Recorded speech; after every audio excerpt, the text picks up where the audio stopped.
Oh no! Our hero, the plucky underdog protagonist, has had his body taken over. He is being controlled by the evil antagonist and is going to kill his own important secondary character any moment. The plucky protagonist is fighting the evil antagonist inside his own mind. We watch the fight play out. Oh look, there's a spark of hope the plucky protagonist is going to overcome, but the evil antagonist suddenly reveals that he is not left-handed after all, and the battle is lost. Except the plucky protagonist hears the desperate cry of his friend lover Minter, and at the last moment exerts a supreme effort of will and regains control of his body. He gives the almost murder victim a plucky smile, and the story arc ends in tears and hugs all around. Fun game! Which anime did this scene come from? I am pretty sure the answer is all of them. I mean, at least one has to have avoided it at some point, but sure shooting every anime I have ever watched has had this scene at least once. And now Kaiju number 8 does too. Or does it? Hello, my wonderful viewers, and welcome to another episode of Betty Adams Overanalyzes. Today, I present a detailed version of my theory that Kafka never actually did the shonen protagonist's classic trick of regaining control of his body through the power of friendship. What did happen then? We all read the chapter. At least I hope you did, because there will be spoilers. Kafka just plain passed out, thanks to that massive punch in the chest, which then forced Little Guy, the bug kaiju that caused Kaiju number 8 in the first place, to take control of the shared body.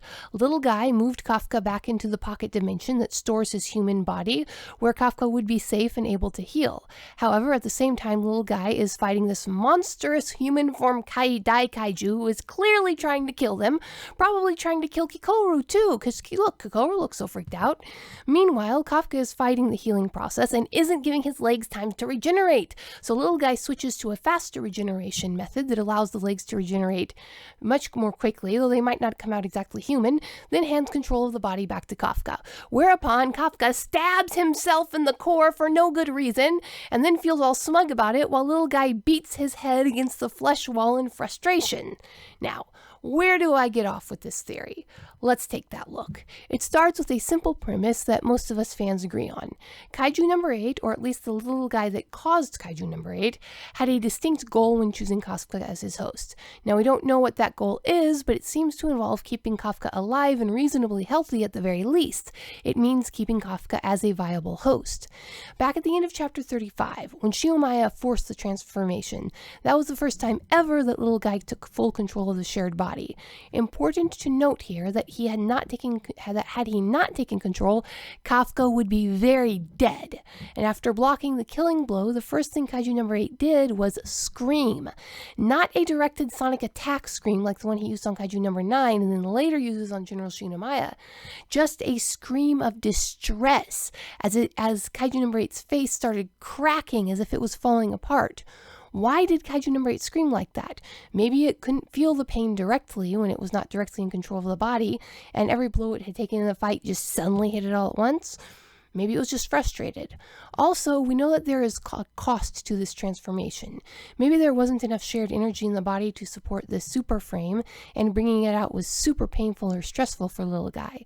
However, we do know that, for the moment at least, Little Guy wants to preserve his host.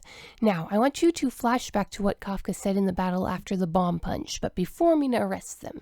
When he's talking to himself, he said, "My arms and legs are shot."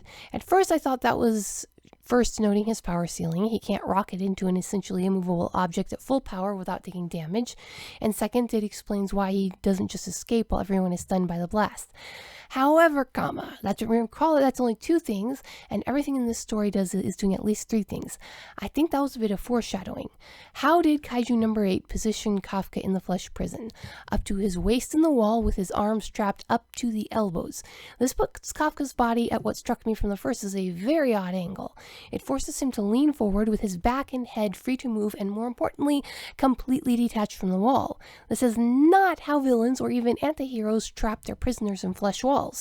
The traditional method of trapping someone in a flesh wall is full back contact, right up to the back of the head being embedded in the wall, with flesh tendrils wrapping around the body and head, even if you have your head and chest visible, or just a straight up hanging cocoon. Not gonna lie, it kind of freaks me out that I knew this fact instantly without having to look up for references when the thought occurred. But hey, at least I can make things live. At least I can make the freaky things that live in my head pay rent now. So why only trap the forearms and legs, leaving Kafka plenty of room to thrash and plenty of leverage with which to escape? Because it seemed that the leverage that allowed Kafka to pull his arms and the beginning of his legs out of the flesh wall. The answer could be as simple as the fact that this is really only Kafka's arms and legs that needed to be there in the flesh, and it was not a prison at all, but a hospital room of sorts. It was his arms and legs that had been horribly damaged by the Yoju bomb. It was his arms and legs that had been blasted away while he was trying to maintain human form, and were therefore more vulnerable. Now, we know that a normal transformation won't regenerate damaged tissues in Kafka's human body. If he takes an injury in his human body into the transformation, he has that energy when the transformation is done. Now, we don't know how well a partial transformation works to protect Kafka from injury, but when he partially transformed to keep the Yoju from killing him during the admittance test, it didn't keep his ribs from breaking or keep him from coughing up blood. But it did prevent any serious major internal organ damage. So partial transformation offers partial protection. It is safe to assume that Kafka's human arms and legs took some damage when Director Shinomiya blasted them to atoms. Therefore, it's not crazy to assume that Kaiju number 8 wasn't trapping Kafka in the flesh place, but was trying to heal him. Both of Kafka's arms came out of there whole and strong despite being atomized in a half-human state. So maybe they didn't take as much damage as his legs did, or maybe Kaiju number 8 had prioritized it because Kafka's a punching dude. But very, very tellingly, we do not see his legs come out at all, at least the bottom half, and we only see that one boot floating off before Kafka's human body starts to show Kaiju regeneration. So, what if Kafka did take mortal injury in that fight with Director Shinomiya? What if Little Guy made the call to put Kafka and his damaged body and limbs in the limb healing place while it took care of the Daikaiju that was clearly trying to kill them? Then, either Little Guy decided that the legs were too far gone and needed regeneration, not healing, after amputation, or Kafka's escape attempt forced the matter and Little Guy transformed Kafka to the double inside, if we call it that, by swallowing him. Note, we've never seen the flesh place before. As far as we know, neither has Kafka. He sure hasn't seen the bug form of Kaiju number 8 there before. And from the moment we see Kafka there, he has no control over the body. Little Guy is in control, and Kafka's thrashing in the flesh place seemingly has no effect on the outer body's movements. It is only when the bug form swallows Kafka into that floaty place with Kafka's leg stumps bleeding out that Kafka regains control. And Kafka only regains control after the Kaiju regeneration started playing over his body. Most notably, it starts playing over his rib cage, where Director Shinomiya had damaged him, his neck and chest, which has taken several blows, and we don't see it, but presumably down over his legs, and has begun regenerating the missing stumps. Then and only then, Kafka suddenly has the power to not only stop the punch, but to drive his hand right into his chest and grab his core. Now, why didn't Little Guy just put him in the floaty place to begin with? Why did he bite off Kafka's legs, or at least that one leg that we see the boot floating away from? I would guess that the flesh hospital just feeds nutrients into Kafka's human body and speeds up natural human healing. Given that if Kafka is physically there, it's a given that this is a pocket dimension, time might work differently there too. Longer time frames, safer rewards. I speculate that the floaty place can only regenerate Kaiju flesh, but it does it much faster. At first, Little Guy was content to preserve Kafka's humanity and take the longer route, but when Kafka fighting and Director Shinomiya's attacks pressed the point, Little Guy gave up and just grew Kafka a new pair of mostly Kaiju legs. There's another possibility, of course, that this was all a visual representation of the mind, and it was all only happened metaphorically as Kafka and Little Guy fought for control of the shared body. I admit that that is a possibility, but I think there is one size 12 clue that it isn't so. That boot. See, in any situation where there is a decent chance that the protagonist could think that their experience was all in their mind, there is a tried and true literary method for the creator to assure us and them that it was real. A single physical object. Think of the first fur coats from the first Narnia books and the electric torch from the second. Think of the feather from Vision from Escaflowne. Think of the crystal MacGuffin in Inuyasha. An individual physical element that ties a situation into the real world. You've heard of death flags? That boot is a reality flag, especially given as it remains manifested outside of the little guy bug after little guy has chomped Kafka's main body. Of course, one might say that the uniform is a central part of Kafka's identity and therefore would show up in the mindscape. Possible. Mindscapes generally either have the protagonist either glowing naked or in their usual clothes. Now, this manga has no problem showing near naked characters, a la Mina in the bath scene, and the whole boys bonding in the shared bathroom scene. But Kafka is still wearing pants and possibly one boot when we see him in the floaty place. His shirt had been destroyed by punches, and he had lost the bottom of his pants legs to a blast from director Shinomiya, as we saw in chapter 36. So he could have been naked, or he could have been fully manifested a complete Defense Force uniform if this was all in his head. But he isn't, and he doesn't.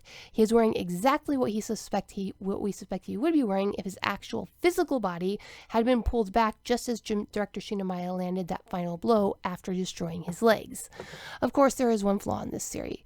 The last page before Kafka loses control of his body shows his legs getting blasted away just below the knees while in a partly transformed state. They were transformed enough to let Kafka hop around. We know they were partially transformed at least because they were transformed enough to let Kafka hop around like a rabbit in a coffee bean plantation, but his legs were still human enough that he clearly had his boots out. Now, both boots should have been destroyed if the director's blow had connected. So what was this remaining boot doing there in the first place? We have seen that Kafka doesn't take all of his clothes with him when he transforms. When Reno caught him transformed while eating breakfast, Kafka was fully kaiju form while still inside its coveralls, while the equally bulky combat suit transforms right along with him, even carrying the accessories. So it seems to be that skin tightness seems to be the key. We've seen that he can transform fast enough to avoid any damage at all if he has enough warning, as we see when the final blow from Shinomiya doesn't atomize all of his pants.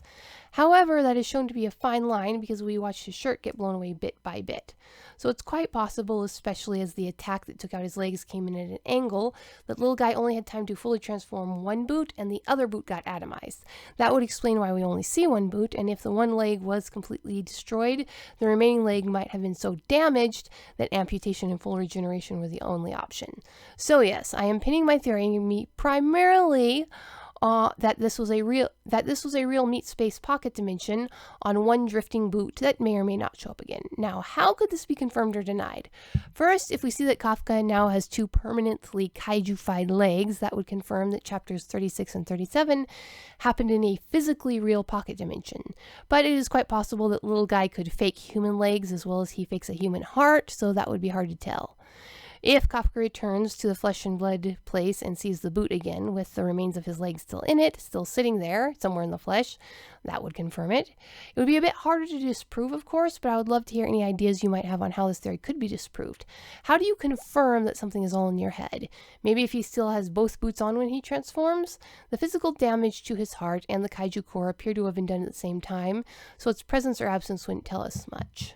So what do you think? Does the boot assure us that the meat place is a real physical pocket dimension, or is it simply the best sense Kafka can make of a sensory info his brain gets when he's transformed? Leave a comment below telling me what you think, and peace out, my wonderful viewers. The book from author Betty Adams, Humans Are Weird, I Have the Data, is a humorous look at human behavior through the eyes of aliens. This book is arranged in separate reports or essays, documenting the experiences with humanity through the lens of the aliens who have to interact with them. This anthology of short stories and vignettes from alien points of view highlights some of humanity's quirks we can all relate to. Author Betty Adams captures how strange and interesting humans can really be. This is a fun collection of stories you will really get a kick out of. Humans Are Weird, I Have the Data, from author Betty Adams. Order your copy right now on Amazon.